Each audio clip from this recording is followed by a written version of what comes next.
Hey guys, today I wanted to talk about some beauty trends that I want to make a comeback.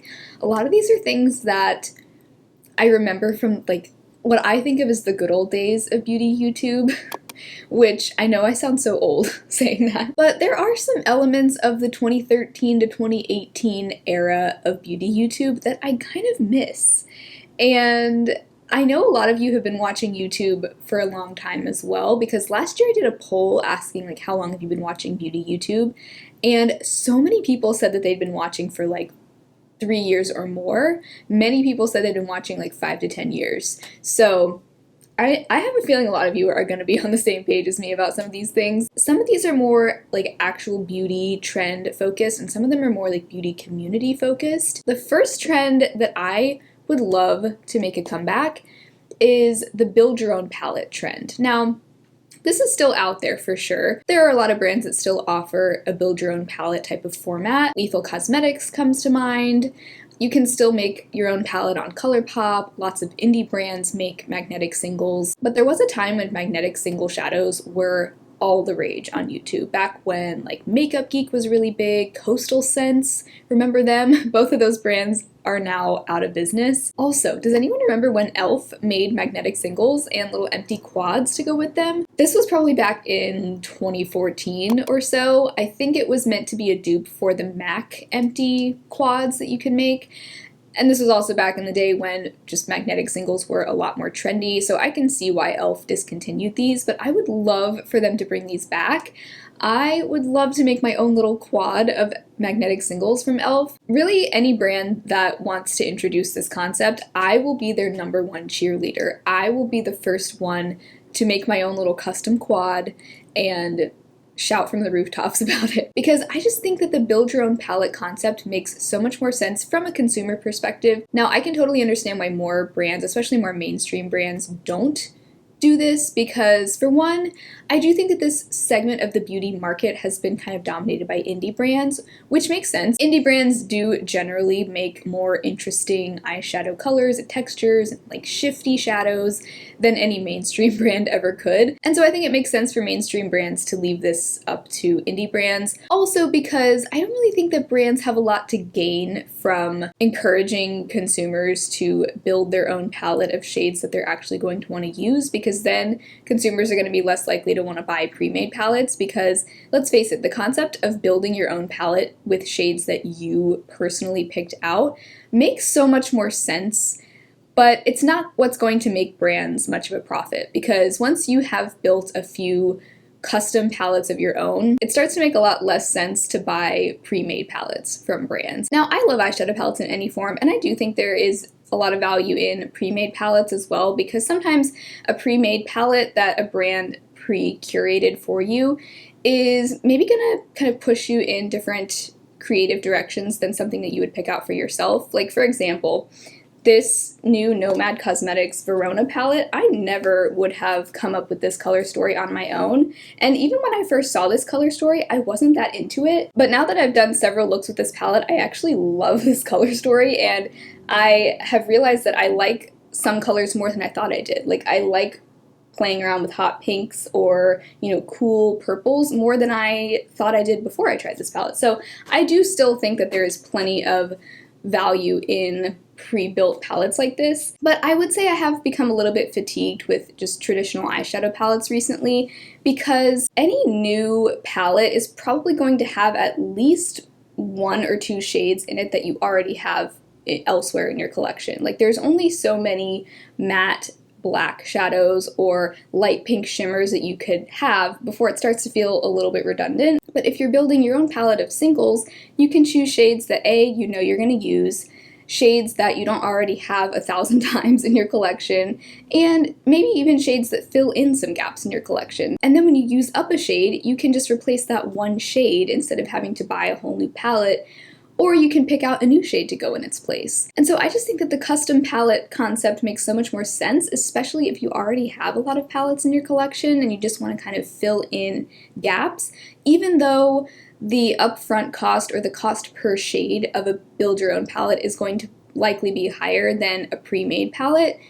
I think that the cost per use ends up being lower than what what it would be for a palette that maybe cost a little bit less, but that you're not going to get as much use out of. So I would love for this to become more of a trend again. I would love to see more creators kind of hyping up this concept. I do have some hope though. I don't know if you guys saw, but ColourPop recently announced a new program that they're doing called the Refills on Us, where if you use up a shade in one of their existing palettes, you can get a free refill of that shade with any order. Even though this isn't necessarily a build your own palette type of thing, I still think it's nice that they're actually encouraging you to hit pan and use up your eyeshadows. And even though ColourPop certainly does their fair share of pushing new products to us all the time, I still think it's refreshing to see a brand actually encouraging their customers to use their existing products and eventually use up certain shadows. So anyway, I would just love to see the build your own palette and magnetic singles and even eyeshadow refills becoming more popular, because I just think it makes more sense. But then again, if brands aren't going to make a profit off of it, then we're probably not going to see a whole lot of that. So anyway, moving on. Another trend that I kind of miss is colorful eyeshadow looks. There was a time, I would say like circa 2018, when YouTubers were almost criticized, not almost criticized, YouTubers would be criticized if they didn't wear a lot of colorful makeup looks. If there was ever a YouTuber that only wore neutral shadows, they would get a lot of flack for being boring, which I don't necessarily want that attitude to come back, because for one thing, wear whatever you want, and also neutral does not have to mean boring. I think there are plenty of creative, beautiful, not at all boring neutral looks that can be done. But nowadays I feel like it's rare to see creators being brave with bright, bold, colorful looks. I feel like the minute colorful eyeshadow looks became less popular and the kind of barely there, minimal, clean girl makeup trend became more popular, we started to see a lot more cream shadows, one and done shadows, which I love. Once that became the trend though, it's like everyone just stopped doing colorful makeup altogether, and I don't understand why this community always has to go from one extreme to another. Either you have to do colorful looks or else you're boring, to now everyone is just following the trend of barely there makeup. I would just like to see more variety. Like I would just like to see a little bit of both. Because I think there's a time and place for both, and I genuinely love doing both colorful looks and neutral looks. I like subtle colors, I like bright colors, and there's just no reason why we can't have both. Another classic example of the beauty community following this all or nothing pattern is matte skin versus dewy skin. I do think that matte complexion products are going to be making a comeback this year. It seems like they already kind of are starting to make a comeback, but for a while there, you could not escape dewy products. And I love dewy skin. I do have pretty dry skin depending on the time of year, so I'm not necessarily bothered by there being a lot of hydrating, dewy complexion products on the market, but I also am starting to feel like there is such a thing as too dewy. I don't want my face to be overly shiny. I just want it to look healthy. I want it to look like real skin.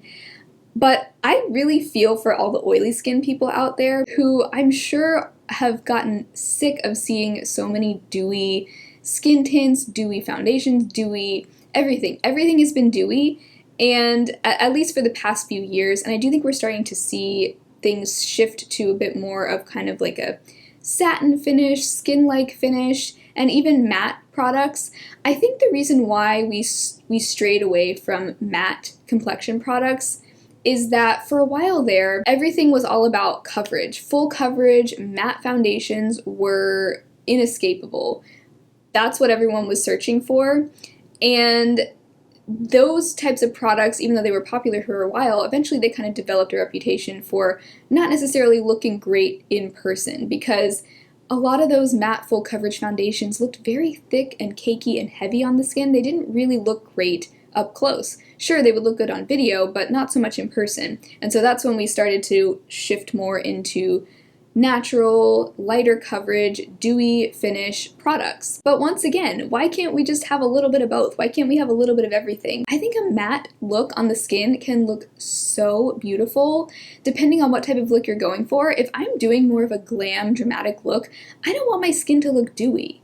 I actually do prefer more of a satin matte look on my skin, and even though I have dry skin, I still like the look of matte complexion products, and I think that there are plenty of matte complexion products that look great on dry skin. But one thing I would like to see more of is lighter coverage matte foundations and matte skin tints, because it seems like just about every skin tint is dewy and glowy, but there are hardly any skin tints out there that are made for oily skin. I'm sure there are more, but the only one I know of is the Unfoundation from Undone Beauty. They make a matte and a dewy version of that, which the matte, I didn't love the matte one, but I guess that's just because I do prefer something a little bit more hydrating for a skin tint. But I think it's nice that that is out there, and I just think it would make sense for brands to start offering more matte or at least like oil controlling products for the oily skin people out there. You know, it's not 2016 anymore. I think brands are more than capable of coming up with matte formulas that aren't drying. I guess all I'm really saying is matte does not have to equal drying or heavy or cakey or bad looking. Matte can look beautiful, dewy can look beautiful. We can have both. We can have a little of everything. Another beauty community trend that I would like to make a comeback is non-product specific video topics, which could include things like tutorials or really just videos that focus around using what you have. Obviously, I'm all for that, but you know, a lot of viewers will say that they miss the era of YouTube when tutorials were really popular, when technique-focused videos were more popular. And, you know, creators will usually argue that they don't do tutorials anymore because they don't really get a lot of views, and they say that really the only videos that perform well these days is videos that are focused on reviewing new makeup launches. Which, there is some truth to this. I do agree that, you know, you couldn't just use a title and thumbnail that would have worked in 2012 in 2023 and expect it to get clicks. You know, if I were to post a video with a title and thumbnail that just said Valentine's Day makeup tutorial, it would get abysmal views compared to my usual videos. But I would argue a couple things. First of all, there are still a lot of successful YouTubers that do a lot of tutorial and technique-based videos. But if you don't like filming tutorials, or maybe your audience doesn't like clicking on tutorials, there are still so many video topics surrounding using what you have that don't involve a tutorial that I think people would still find interesting. Really what I just want to see is creators showing a little bit more creativity in terms of video topics. Just because new product-focused videos might get a lot of views for some people doesn't mean that other topics won't. Perhaps a video with the title Valentine's Day makeup tutorial won't perform very well, but that same video could be titled something completely different that might get a lot more views. Like you could maybe title it something like throwback products that are still amazing, or like, you know, you need to pull these products out and use them again. Something like that could get a lot more views than just a boring, you know, makeup tutorial title. You know, every YouTuber knows that the content of the video itself is only a small part of the equation. It's really all about how you frame the topic of the video with the title and thumbnail, not so much the content of the video itself that is going to determine a video's performance. So I think in order to bring back more content that's not just focused on new launches day in and day out, creators and viewers are going to have to kind of work together on this. I think creators need to be creative and come up with intriguing titles and topics and thumbnails that their viewers are going to want to click on, and then the viewers are going to have to actually click these videos and engage with them and share them if they want to see more of this type of video in their feed. But I really do think that as a community we could get back to more of just the love of makeup itself and not only pushing new product launches all the time. And I do think creators need to stop blaming all of this on the viewers. A lot of times you just hear the argument, well, viewers don't want to watch tutorials, so that means I must only review new products. I don't think that's fair.